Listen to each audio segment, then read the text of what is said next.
In this episode, we're learning the core of trading, buying, and selling, how to buy stocks on ATrad. First, log in to your ATrad account. Search for the stock you want and hit Buy.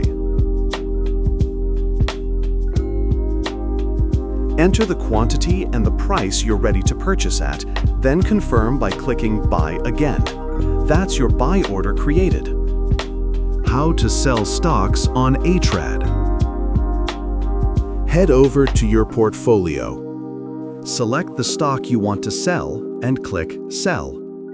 Enter the quantity and price you'd like to sell at, then confirm by clicking Sell Again. That places your sell order. Managing your orders. Want to check what orders you've placed or make a quick change? Just open Order List. Everything's right there. It really is that simple. Stay tuned for the next episode of ATrad Unlocked for more insights on trading with ATrad.